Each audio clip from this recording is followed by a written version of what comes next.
తెలుగు శ్రోతలందరికీ నమస్కారం అండి. మన అలనాటి కథలు ఎవర్ గ్రీన్ స్టోరీస్ ఛానల్కి మీ అందరికీ స్వాగతం. మీనా నవల వింటున్నామండి. రచన శ్రీమతి ఎద్దనపూడి సులోచన రాణి గారు. ఇక ఆలస్యం చేయకుండా మనం కథలోకి వెళ్ళిపోదామండి. వీడియో చూసిన వెంటనే లైక్ చేసి షేర్ చేసి తప్పకుండా సబ్స్క్రైబ్ చేసుకోండి. మన ఛానల్ని బెల్ ఐకాన్ యాక్టివేట్ చేసుకోండి. అత్తయ్య నవ్వింది. నేను వచ్చిన ఇన్నాళ్ళకి కృష్ణ హఠాత్తుగా ఇప్పుడు చనువుగా ఆ ఇంట్లో మిగతా అందరిలా మాట్లాడటం ప్రారంభించాడు. ఆ రోజు మొదటిసారిగా నేను అతను పక్కపక్కన కూర్చొని భోజనాలు చేశాం. ఆ రోజంతా పాదం కొద్దిగా ఎత్తివేస్తూ నడిచిన నాకు మర్నాడు సాయంత్రం అయ్యేసరికి పాదం బాగా వాచి భారమైంది. కాలు కింద పెట్టగానే పోటు సలుపు ప్రారంభమైంది. రాజేశ్వరి దూరం నుంచే నా పాదం చూసి ముళ్ళు ఇంకా లోపల ఉండిపోయి ఉంటుంది, అందుకే అంత నొప్పి చేసింది అంది. రాజేశ్వరి తను అంటుకుని ముళ్ళు తీస్తాను దగ్గరకు రమ్మంది. కానీ అత్తయ్య ఒప్పుకోలేదు.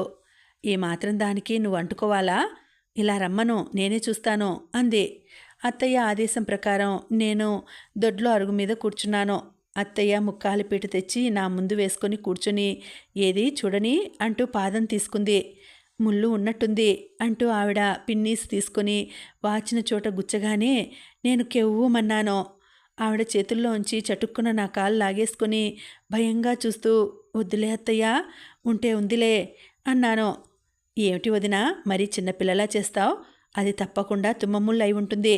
రేపటికి విరిగిన చోట ఉంటుందో ఇంకా లోపలికి పోతుందో. ఇప్పటికే చెప్పకుండా అశ్రద్ధ చేశావు. కేకలు పెడితే పెట్టిందిలే, నువ్వు తీసేయమ్మా అంది రాజేశ్వరి తల్లితో. అత్తయ్య మళ్ళీ నా పాదం చేతుల్లోకి తీసుకుంది. ఆవిడ ముట్టుకోకముందే నేను కెవ్వమన్నాను. నా అరుపులు విని కాబోలు కృష్ణ దొడ్లోకి వచ్చాడు.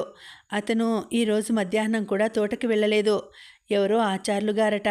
ఆయన రాజేశ్వరికి సంబంధం ఉంది, వివరాలు చెప్పడానికి వస్తాను, కృష్ణుణ్ణి ఇంట్లో ఉండమని కోరుతూ కబురు చేశాడు.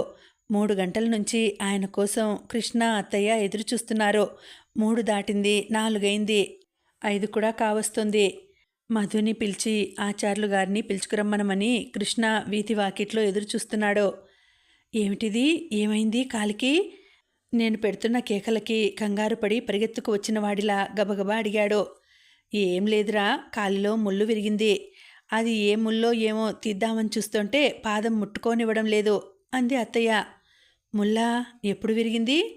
ఈ మహారాణి చెప్పులు లేకుండా నడిచిందెప్పుడు అన్నట్టుగా చూస్తూ అడిగాడు. నిన్న నీకు అన్నం ఇచ్చి వస్తుంటే విరిగిందట. నా తరపున రాజేశ్వరి సమాధానం చెప్పింది. ఓ, కృష్ణ అర్థమైంది అన్నట్టుగా చూశాడు. ఈ మాటల సందడిలో మళ్ళీ అత్తయ్య ప్రయత్నించబోయింది. విలవిల్లాడి అత్తయ్యని తోసినంత పని చేసి కాలు లాగేసుకున్నాను. కామేశ్వరి, మణి ఆసక్తిగా వినోదంగా చూస్తున్నారు. అబ్బా, నేనింకా ఏమిటో అనుకున్నాను. ఈ కాస్త దానికే ఇంత కంగారు. నువ్వులేమ్మా, నేను చూస్తాను అన్నాడు కృష్ణ. వద్దు వద్దు, పాదాల చివర్ల వరకు చీర కుచ్చుళ్ళు కప్పేసుకుంటూ తెల్ల తిప్పుతూ అన్నాను. చీచి, అతను నా పాదం పట్టుకోవడం ఏమిటి అనిపించింది ఆ క్షణంలో నాకు. ఏమోరా, ఆ అమ్మాయి కేకలకి ముళ్ళు మాట ఎలా ఉన్నా ముందు నాకు గుండెదడ వచ్చేట్టుంది అంటూ అత్తయ్య పీట మీద నుంచి లేచింది. కృష్ణ అత్తయ్య లేచిన చోట వచ్చి కూర్చున్నాడు. చూపించుకోవదినా, అన్నయ్య తీస్తే అస్సలు నొప్పే తెలియదు. చాలా చురుగ్గా తీస్తాడు, రెప్పపాటులో లాగేస్తాడు. ఒకసారి నాకు తీశాడు. రాజేశ్వరి ధైర్యం చెబుతున్నట్టుగా సగం బ్రతిమలాడుతున్నట్టుగా లాలిస్తూ అంది. నేను ససేమిరా ఒప్పుకోలేదు. కృష్ణ నా అభ్యంతరాన్ని లక్ష్యపెట్టలేదు. నా అంగీకారం కోసం చూడలేదు. నా పాదం తన చేతుల్లోకి తీసుకుని అత్తయ్యని పిన్ను ఇవ్వమని అడిగాడు. అతను నన్ను తాకగానే నా శరీరం అంతా విద్యుత్ ప్రవహించినట్టు ఒక్కసారిగా జల్లుమంది. అతని స్పర్శ చక్కలిగింతలు పెట్టినట్టుగా అయింది. అతని వైపు చూడడానికి ఇష్టపడిన దానిలా ముఖం తిప్పుకొని రాజేశ్వరి వైపు చూశాను. రాజు నాకు ధైర్యం ఇస్తున్నట్టుగా చూసింది. కృష్ణ పిన్నుతో నొప్పిగా ఉన్న భాగాన్ని నొక్కాడు. గట్టిగా అరిచిన నేను కాలు లాక్కోబోయాను. ఇంత క్రితం నేనలా అరవగానే అత్తయ్య బెదిరిపోయిన దానిలా చటుక్కున వదిలేసింది. కానీ కృష్ణ అలా వదలకపోగా ఎడం చేత్తో కదలటానికి వీల్లేనంత గట్టిగా నొక్కి పట్టాడు. ముళ్ళు కోసం చూడటం ప్రారంభించాడు. నా ప్రాణం పోతున్నట్టేననిపించింది. ఆ బాధకి చేపలా గిలగిల్లాడాను. అత్తయ్య రాజేశ్వరి ఏదో చెబుతున్నారు. మణి, కామేశ్వరి బిక్కమొహం వేసుకొని నా వైపు జాలిగా చూస్తున్నారు. ఈ మాత్రానికే, ఇంత చిన్న బాధకే అంటూ కృష్ణ నన్ను వెక్కిరిస్తూ నాకు రోషం తెప్పించాలని రెచ్చగొడుతూ తన పని తాను చేస్తూనే ఉన్నాడు. ఆ బాధ భరించడం నాకు అసాధ్యమైంది. చేతులతో అతన్ని గట్టిగా తోసేయబోయాను, ఫలించలేదు. నా పాదం బలంగా లాక్కోవాలని చూశాను, రాలేదు. చివరికి అతని భుజాల్ని చేత్తో నా గోళ్ళు అతని చర్మం మీద ఘాట్లు పడేంత గట్టిగా గుచ్చి పట్టుకొని కూర్చున్నాను. నా నుదుట చిరుచెమటలు అలుముకున్నాయి. 2 నిమిషాల్లో నేను ఊహించిన దానికంటే పొడుగ్గానే ఉన్న రాక్షసి లాంటి ముళ్ళు బయటికి వచ్చింది. ఇదిగో ఎంత పొడుగ్గా ఉందో కృష్ణ అందరికీ చూపించాడు. ఏది ఏది అంతా చూశారు. ఇంతలో మధు, అన్నయ్య, ఆచార్యులు గారు వచ్చారు అంటూ పరిగెత్తుకు వచ్చాడు. ఏమిటమ్మా కమలమ్మ ఈ గలబా అంటూ మధు వెనకే నామాలు పెట్టుకొని నడినెత్తిన పిలకముడితో ఏకాక్షిలా ఒక కంటితో ఆచార్యులు గారు కూడా దొడ్లోకి వచ్చారు. ఏం లేదులేండి అనేసి కృష్ణ మధుని పిలిచి తన గదిలో అల్మారాలో 2వ అరలో ఉన్న ఒక మందు పేరు చెప్పి పట్టుకురమ్మనమని నా పాదం వదలకుండా అలాగే పట్టుకొని ఆచార్యులు గారితో సంభాషణకి ఉపక్రమించాడు. అత్తయ్య లోపలికి వెళ్ళి గబగబా ఒక కుర్చీ తెచ్చి ఆయనకు వేసి ఎంతో మర్యాదగా కూర్చోండి బాబాయ్ గారు అంది. నాకు కొద్ది దూరంలో కూర్చుని ఉన్న ఆయన ఒకసారి ముక్కుపొడం పీల్చి సంబంధం వివరాలు చెప్పడం ప్రారంభించాడు. ఆయన మాటల్ని బట్టి ముఖ్యంగా తెలిసిన సంగతులు ఇవి. పిల్లాడు పాస్ అయింది, స్కూల్ ఫైనలే కానీ ప్రైవేట్ కంపెనీలో నెలకి 200 తెచ్చుకుంటున్నాడు. ఇంటికి ఈ అబ్బాయి పెద్ద కొడుకు. అతని తర్వాత 4 ఆడపిల్లలు, 3 మగపిల్లలు ఉన్నారు. తండ్రి హెడ్ మాస్టర్ చేసి రిటైర్ అయిపోయాడు. కట్నం ఎంతలో ఉన్నారు అన్నాడు కృష్ణ. కట్నం మీద పెద్ద ఆశ లేదు. పెళ్లి ముచ్చటగా వేడుకగా అన్ని లాంఛనాలతో జరిగితే చాలట. లాంఛనాలంటే కృష్ణ కనుబొమ్మలు ముడుస్తూ అడిగాడు. ముందు వాళ్ళు పిల్లని చూడనీవయ్యా.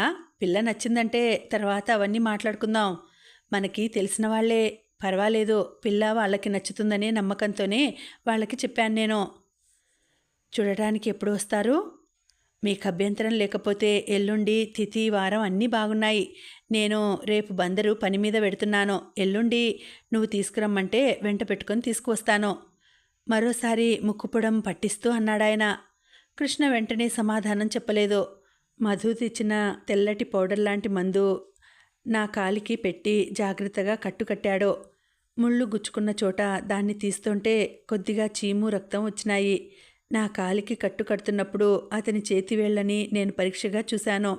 సన్నగా, పొడుగ్గా, పలచగా ఉన్న ఆ వేళ్ల కదలికలో ఒక విధమైన చురుకుదనం ఉంది. వాడిని అడిగేదేముంది, తీసుకురండి అంటోంది అత్తయ్య. ఆచార్యులు గారు ఏదో అంటున్నారు, కానీ ఆ మాటలు నా చెవులకి ఎక్కలేదు. నా దృష్టి అంతా నా ఎదురుగా ముక్కాలి పీఠం మీద కూర్చుని నా పాదం ఒళ్ళో పెట్టుకొని కొద్దిగా తల వంచుకొని కట్టు కడుతున్న కృష్ణ మీదనే కేంద్రీకృతమై ఉంది. పక్క నుంచి చూస్తే అతని చెంప, ఆ నుదురు, ముక్కు చెక్కినట్టుగా తీరుగా అందంగా ఉన్నాయి. సీరియస్గా ఏదో ఆలోచిస్తున్నట్టు బిగబట్టిన అతని దవడ ఎముక పైకి తేలి కనిపించడం కూడా ఓ అందంగానే ఉంది. నేను వచ్చినప్పటి నుంచి చూస్తూనే ఉన్నాను. అతని బట్టల విషయంలో కానీ జుట్టు దువ్వుకోవడంలో కానీ ప్రత్యేకమైన శ్రద్ధ ఏదీ తీసుకున్నట్టు నాకు అనిపించలేదు. అయినా సరే ఎలాంటి శ్రద్ధ తీసుకోకపోయినా అతని జుట్టులో ఒక విధమైన తీరు ఉంది. అందులో ఈ సాయంత్రం నీరెండ అతని మీద పడి ప్రతిఫలిస్తుండగా అత్తయ్య వాళ్ళు సీరియస్గా రాజేశ్వరి పెళ్లి గురించి చర్చిస్తూ దాదాపు నేను అనేదాన్ని అక్కడ ఉన్నట్టే మర్చిపోయిన ఆ సమయంలో నేను సర్వం మరిచి క్షణంసేపు కృష్ణ వైపు తదేకంగా చూస్తూ కూర్చుండిపోయాను. ఎందుకో తెలియదు, ఆ క్షణంలో నాకతను కొత్త మనిషిలా, వింతగా, ఆసక్తిగా మరీ మరీ చూడాలనిపించేలా కనిపించాడు. పెళ్లి ప్రసంగం రాగానే రాజేశ్వరి అక్కడి నుంచి మెల్లగా జారుకుంది. కొద్దిసేపైన తర్వాత నేను కూడా కుంటుతూ అక్కడి నుంచి లేచి వచ్చేశాను. నేను అతని భుజం గుచ్చి పట్టుకున్నప్పుడు, నా పాదం అతని చేతిలోకి తీసుకున్నప్పుడు ఏర్పడిన అతని స్పర్శ నేను చాలాసేపటి వరకు మర్చిపోదామన్నా మర్చిపోలేకపోయాను. రాజేశ్వరి పెళ్లివారు చూడటానికి వచ్చేది ఆ రోజునే. ఆచార్యులు గారు బందరు వెళ్తున్నప్పుడు అత్తయ్య కోరిన ప్రకారం వాళ్ళని వెంటబెట్టుకొని వచ్చారు. పరాయి ఊరు అవటం వల్ల, ఆచార్యులు గారికి బాగా తెలిసిన వాళ్ళు అవటం వల్ల ఆ రాత్రికి వాళ్ళ ఇంట్లో ఉన్నారు. మర్నాడు ఉదయం వర్జం ఉందిట. వేళ బాగాలేదు. మధ్యాహ్నం 3 గంటల తర్వాత ముహూర్తం దివ్యంగా ఉందని ఆ సమయంలో చూసేటట్టుగా ఏర్పాట్లు చేశారు. ఆయన రాత్రి వాళ్ళు చాలా పొద్దుపోయి రావటం వల్ల కృష్ణ వెళ్ళి మాట్లాడటానికి వీలు కాలేదు. ఉదయం 9 గంటల వేళ ఆచార్యులు గారు కృష్ణను తీసుకువెళ్ళటానికి వచ్చారు. కృష్ణ అప్పుడే వ్యాయామం చేసి స్నానం చేసి పాలు తాగుతున్నాడు. వాళ్ళంతా వంటింట్లో కూర్చొని మాట్లాడుకుంటున్నారు. నేను స్నానం చేద్దామని బట్టలవి తీసుకొని దొడ్లోకి రాబోతున్న దాన్నల్లా వంట ఇంట్లో సంభాషణ విని చటుక్కున ఆగిపోయాను. వాళ్ళ మాటల్లో ఏదో నా గురించే చర్చ సాగుతున్నదని చురుగ్గా పసిగట్టేసిన నా మెదడు ఆగు, వెళ్ళకు, అదేమిటో విను అంటూ ఆజ్ఞాపించింది. ఏకాక్షి అయిన ఆచార్యులు గారు అంటున్నారు, ఇద్దరూ ఒక వయసు వాళ్ళు. మీ మేనకోడల్ని ఆ సమయంలో కాస్త ఏ కరణం గారింటికైనా. ఆచార్యులు గారు నసుగుతున్నట్టుగా అన్నారు. ఎలా చెబుతానండి, బుద్ధి తెలిసిన పిల్ల ఏమనుకుంటుందో ఏమిటో. మీరు చెప్పింది కూడా నిజమే. ఈ సంగతి నాకు రాత్రి అనిపించింది, బాధగా అంటోంది అత్తయ్య. ఏమిటమ్మా నువ్వనేది, మందలింపుగా అన్నాడు కృష్ణ. అతని కంఠం విసుగ్గా నిష్కర్షగా ఇలా పలికింది. చూడండి ఆచార్యులు గారు, మీనా ఎక్కడికి వెళ్ళదు, ఇక్కడే ఉంటుంది. అంతేకాదు, ఆ సమయంలో వాళ్ళకి కావలసిన కాఫీలు పలహారాలు ఆ అమ్మాయి చేతనే ఇప్పిస్తాను. స్కూల్ ఫైనలే పాస్ కాని మనిషి, వెనుక దమ్మిడి ఎత్తులేని వాళ్ళు ఆ అమ్మాయిని చూస్తే మాత్రం కావాలని ఎలా అంటారు? కానివ్వండి, ఇది కూడా ఒకందుకు మంచిదే. అలాంటి అత్యాశలు ఏమైనా ఉంటే నా చెల్లెల్ని అసలు ఇవ్వనే ఇవ్వను. వ్యక్తిత్వం గుర్తించలేని వాళ్ళు తాము వచ్చిన పనేమిటో మర్చిపోయే వాళ్ళంటే నాకు మహామంట. దీంతో ఆ అబ్బాయి అసలు రూపం కూడా నాకు తెలుస్తుంది. మీ ఇష్టం, నాదేముంది అన్నాడు ఆచార్యులు గారు. ఆయన ఆ ఇష్టం అని పలకటంలోనే మొహం మార్చుకున్నాడని తెలుస్తూనే ఉంది. బాగానే ఉంది, రాకరాక వచ్చిన సంబంధం అన్ని విధాలా మనకి అందుబాటులో ఉన్నట్టుంది అని అగపడుతున్నది. ఇది ఇప్పుడే రావాలా? ఒకవేళ వచ్చినా ఆ అమ్మాయి ఇప్పుడే ఉండాలా, మా రాత కాకపోతే? అత్తయ్య స్వరంలో గూడు కట్టుకున్న వేదన దిగులు నా మనసుని అంబుమొనలా తాకినాయి. నేను చటుక్కున వెనక్కి తిరిగి వచ్చేశాను. నేను మాత్రం ఇంగిత జ్ఞానం లేనిదాన్ని కాదు. నేను ఆ మాటలు వినటం చాలా మంచిదైంది. కృష్ణ నిర్మోహమాటం నాకు నచ్చింది. కానీ అత్తయ్య బాధ కూడా నాకు అర్థమైంది. స్నానానికి వెళ్ళటానికి సిద్ధమై బట్టలు తీసుకున్న నేను ఆ ప్రయత్నం మానేసి జడ వేసుకుని బట్టలు మార్చుకుని కృష్ణ పడుకునే మంచం మీద పడుకున్నాను. వ్యక్తిత్వం గుర్తించలేని వాళ్ళు, వచ్చిన పని మర్చిపోయే వాళ్ళంటే నాకు మహామంట. కృష్ణ నోటి నుండి వెలువడిన వాక్యాలు నా చెవుల్లో పదే పదే గింగురుమంటున్నాయి. అతనికి ఎంత ఖచ్చితమైన అభిప్రాయాలున్నాయి, వాటిని అమలుపరుచుకోవటంలో ఎంత నిర్మోహమాటం అవలంబిస్తాడు. అమ్మ కూడా అంతే. కానీ అమ్మకి కృష్ణకి ఒక తేడా ఉంది. కృష్ణ అమ్మలా ప్రతి చిన్న విషయం ఎదుటివారి నెత్తిమీద రుద్దాలని చూడడు. ఎదుటివారి విషయాలను తన దృష్టితో కాక అవతలి వాళ్ళ మంచి చెడ్డలతో తూచి యోచిస్తాడు. నాకెందుకో ఒక్కొక్క రోజు గడిచిన కొద్దీ కృష్ణలో ఒక్కొక్క కొత్తదనం కనిపిస్తున్నట్టుగా అనిపించసాగింది. నా కన్నె మనసులో నాకు తెలియకుండానే అతని గురించి అస్పష్టంగా ఒక తీయటి కళ రూపొందసాగింది. నాన్న తర్వాత నాకు నచ్చిన మొట్టమొదటి మగవాడు ఇతనేనన్న విషయం నాకు బాగా గుర్తుకు రాసాగింది. ఆచార్యులు గారితో వాళ్ళ ఇంటికి వెళ్ళబోతున్న కృష్ణ ఎందుకో నా గదిలోకి వచ్చాడు. నేను ఎప్పుడూ లేంది పగలు తన మంచం మీద పడుకొని ఉండటం చూసి అతని కళ్ళల్లో లీలగా ఆశ్చర్యం కనిపించింది. పడుకొని ఉన్న నన్ను చూడగానే మొహమాటంగా వెళ్ళిపోబోయాడు. పర్వాలేదులే రా అన్నాను. కృష్ణ వెనక్కు తిరిగి లోపలికి వచ్చి నా తలవైపున ఉన్న అల్మారాలోంచి పర్సు జేబురుమాలు తీసి లాల్చీ జేబులో పెట్టుకుంటూ పడుకున్నావేం అన్నాడు. తలనొప్పిగా ఉంది అన్నాను కనతలు నొక్కుంటూ. లేచి స్నానం చేసి వేడివేడి కాఫీ తాగు, అదే పోతుంది చెప్పేసి బయటికి వెళ్ళిపోయాడు. నేను మంచానికి అంటుకుపోయిన దానిలా మళ్ళీ లేవనే లేదు. భోజనం కూడా తిరస్కరించాను. భోజనం ఎందుకు వద్దనానంటే ఒక్క పూట భోజనం మానేసినా ఎక్కువగా ఆలోచించినా నా ముఖం సాయంత్రం అయ్యేసరికి వాడిపోయి సుస్థి పడిన దానిలా అవుతుందని నాకు తెలుసు. మధ్యాహ్నం అవుతోంది. అత్తయ్య వంటింట్లో రాబోయే పెళ్లి వారికి టిఫిన్ చేసి ఉంచడంలో హడావిడి పడుతోంది. ఆవిడకి సాయపడడానికి పండమ్మగారు కూడా వచ్చింది. నేను రాజుని తయారు చేయడం ప్రారంభించాను. ఇది వరకులాగానే వదులుగా జడవేసి ఓ పక్కగా పువ్వు పెట్టాను. చెవులకి పొట్టిగా ఉన్న ముత్యాల జూకాలు పెట్టాను. మెళ్ళో పైకి పైట మీద కనిపించేలా జంట హంసలతో అందమైన పతకం ఉన్న ముత్యాల గొలుసు వేశాను. కుడి చేతికి ముత్యాల గాజు ఒకే ఒకటి వేసి ఎడం చేతికి నా రిస్ట్ వాచ్ పెట్టాను. ఆకుపచ్చ నలుపులో ₹1 డాట్స్ ఉన్న తెల్లటి ఫుల్ వాయిల్ చీరలో, మెడకి చేతులకి నల్లటి గోటు ఉన్న తెల్లటి జాకెట్తో రాజేశ్వరి అప్సరసలా ఉంది. ఆడపిల్లనైన నేనే కళ్ళు మరల్చుకోలేకపోయాను. రాబోయే అతను ఎవరో గాని చాలా అదృష్టవంతుడు. రాజేశ్వరి అందంగా ఉంది. కానీ అందానికంటే మించిన మరో గుణం, సుగుణం, నిదానం అనేది ఉంది. మగవాళ్ళు ఆడవాళ్ళలో కోరుకునే వినయ విధేయతలున్నాయి. ఎలాంటి వాడి జీవితంలోనైనా మూగగా నిశ్శబ్దంగా అంతర్వాహినిలా ఐక్యమైపోయే స్వభావం కలది. ఎవరి జీవితంలో అడుగు పెడుతుందో అతను అదృష్టవంతుడు. ఎందుకంటే అతని జీవితం నందనవనం అవుతుంది. కృష్ణ పెళ్లివారిని తీసుకువచ్చాడు. అతను వెళ్ళేసరికి రాజేశ్వరి జడ వేసుకొని కాటుక బొట్టు పెట్టుకుంది. కానీ ఈ అలంకరణ అంతా మొదలవలేదు. నా చేతులతో నేనే స్వయంగా శ్రద్ధగా అలంకరించిన రాజేశ్వరిని పూర్తి అయిన తర్వాత అత్తయ్యని మంగమ్మ గారిని పిలిచి చూపించాను. రాజేశ్వరిని చూసిన అత్తయ్య సంతృప్తిగా తలూపి లోపలికి వెళ్ళిపోయింది. లక్ష్మీదేవిలా ఉన్నావమ్మా, ఆప్యాయంగా మెటుకలు విరుస్తూ అంది మంగమ్మగారు. కృష్ణ ఇంటికి రాగానే పెళ్లివారిని ముందు హాల్లో కూర్చోపెట్టి రాజేశ్వరిని చూడడానికి మేమున్న గదిలోకి వచ్చాడు. అయిందా రాజు? సమాధానంగా నాతో పాటు మంచం మీద కూర్చుని ఉన్న రాజేశ్వరి లేచి నిలబడింది. ఒక్క క్షణం కళ్ళు చురుగ్గా రాజేశ్వరిని ఆశాంతం పరీక్షించినాయి. ఆ కళ్ళల్లో ఆనందం, ఆశ్చర్యం, సంతృప్తి కదలాడటం నేను గమనించకపోలేదు. కానీ వెంటనే ముఖం చిట్లించాడు. కనుబొమ్మలు ముడుచుకున్నాయి. చిరచిరలాడుతున్నట్టుగా చూస్తూ, ఈ అలంకారం అంతా ఏమిటి? ఇదంతా చేసుకోమని ఎవరు చెప్పారు నీకు? అన్నాడు.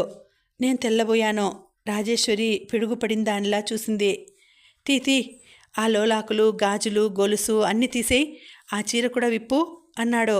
అతని నోటి నుంచి ప్రశంసా వాక్యాలు వస్తాయని ఎదురు చూస్తున్న నేను హఠాత్తుగా అతనలా చిరాకు పడటం చూసి ఏమనాలో తోచని దానిలా నిలబడిపోయాను.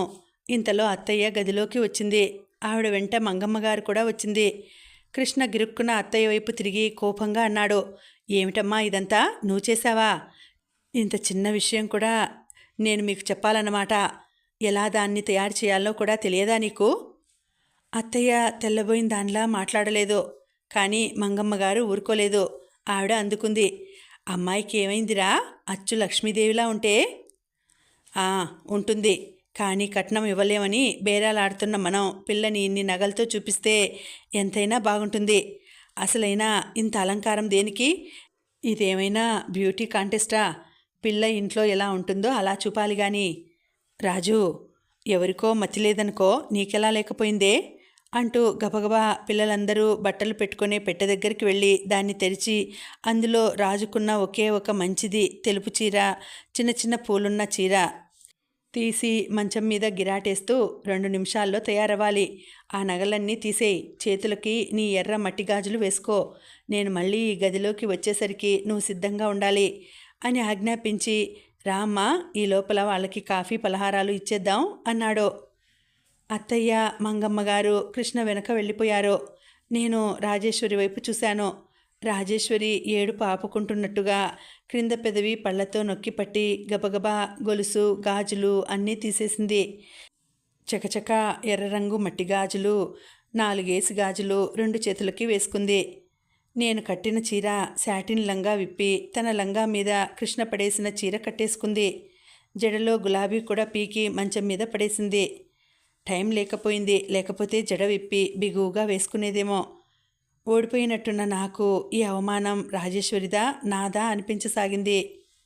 నిశ్చేష్టురాల్ని అయిపోయిన నేను నీరసంగా మంచం అంచున కూర్చొని గోళ్లు కొరకసాగాను.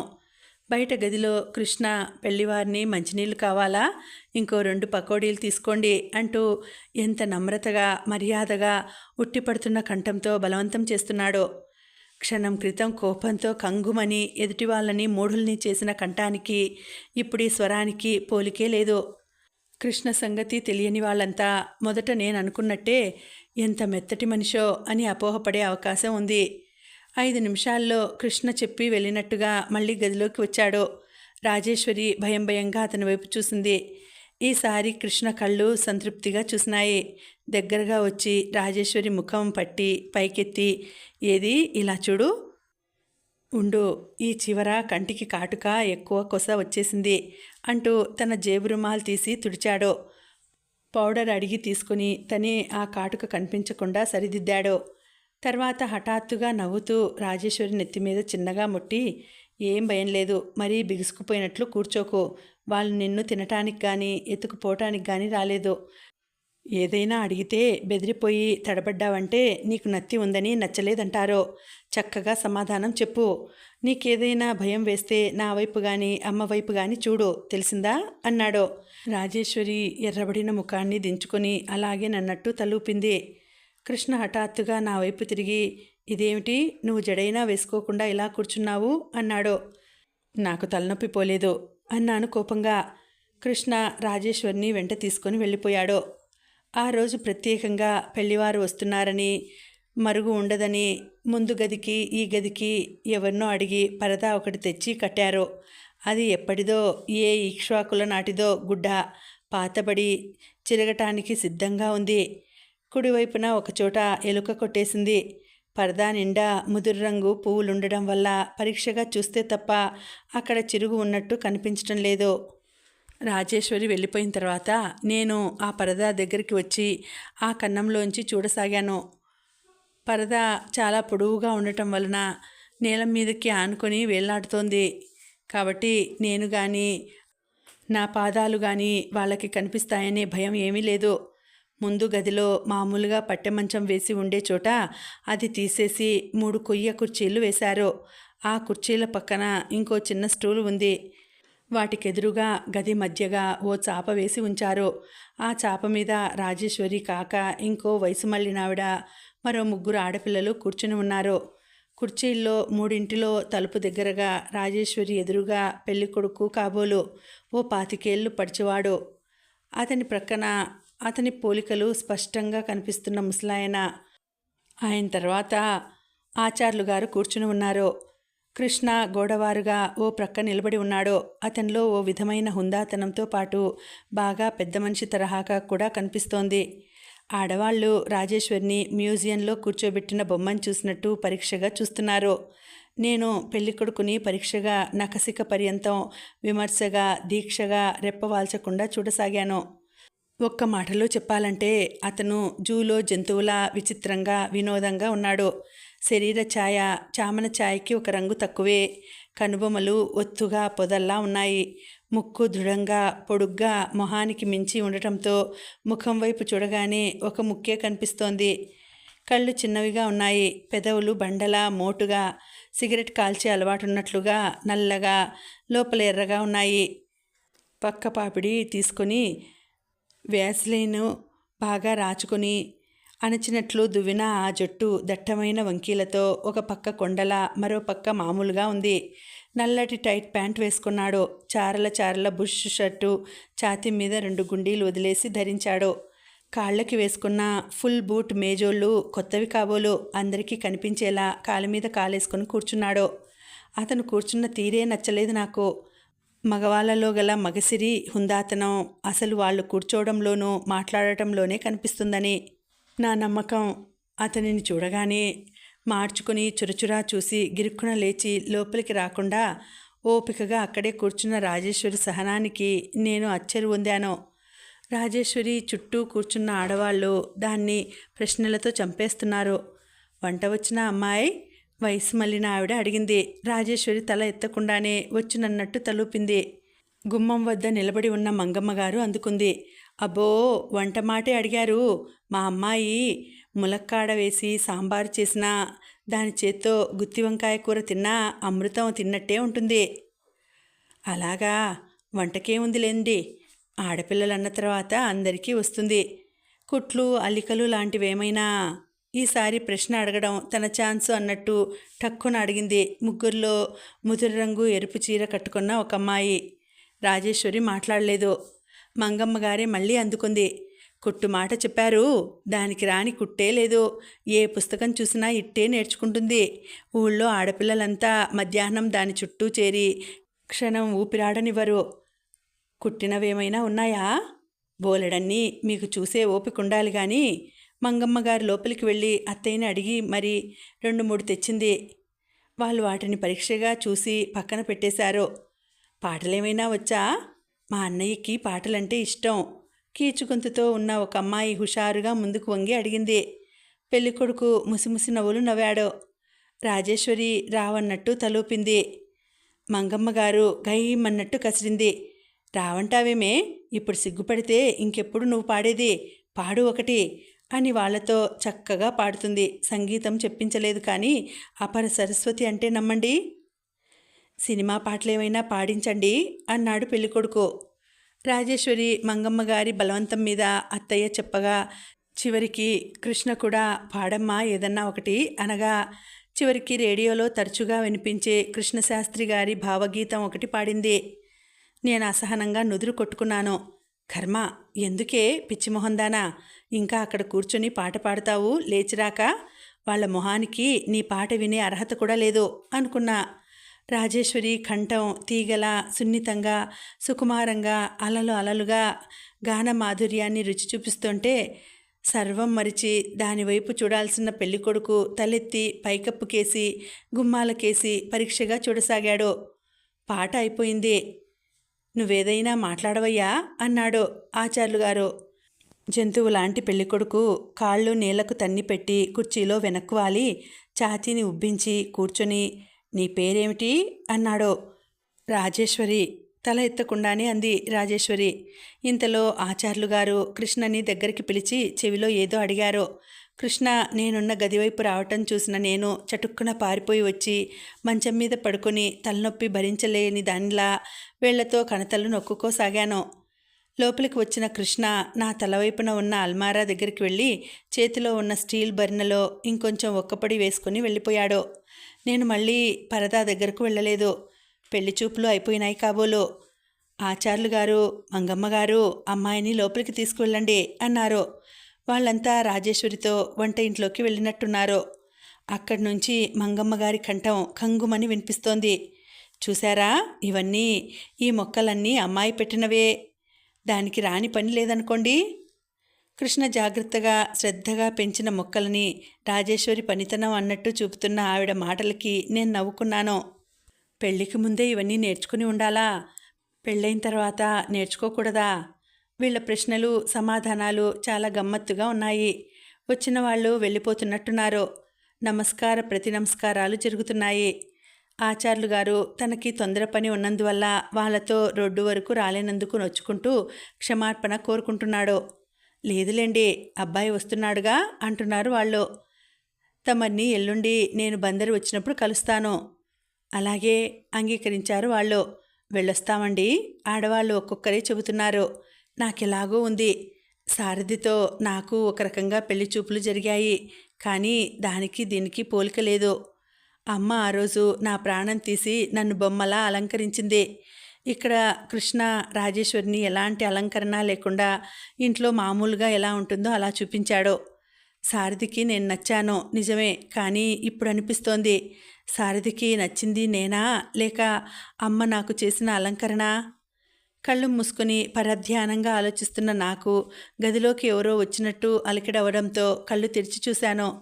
కృష్ణ లోపలికి వచ్చాడు. క్షణంసేపు మా ఇద్దరి కళ్ళు కలుసుకొని అంతలోనే మెరుపులా విడిపోయినాయి.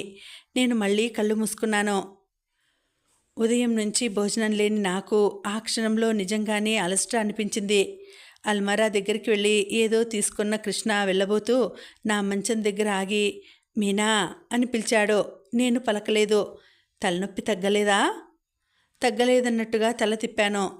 అతను హఠాత్తుగా నేను కల్లో కూడా ఊహించని విధంగా చేయి చాచి నా నుదుటి మీద ఆనిస్తూ జ్వరం ఉందా అన్నాడు. అతని స్పర్శకు నా ఒళ్ళు జల్లుమంది. మెరుపు దెబ్బ తిన్నదానిలా కళ్ళు తెరిచాను. ఒళ్ళు వేడిగా లేదు. ఒట్టి తలనొప్పి అయి ఉంటుంది. నేను వాళ్ళని పంపించి రావడానికి వెళ్తున్నాను. వస్తూ శారిడన్ తెస్తాను, అది వేసుకొని వేడివేడి కాఫీ తాగితే తగ్గిపోతుంది అన్నాడు చెయ్యి తీసేస్తూ. ఏం నీ దగ్గర చాలా మందులున్నాయిగా అన్నాను వెక్కిరింతగా. అవి నీలాంటి మొండివాళ్ళకి పనిచేయులే అన్నాడు నవ్వుతూ.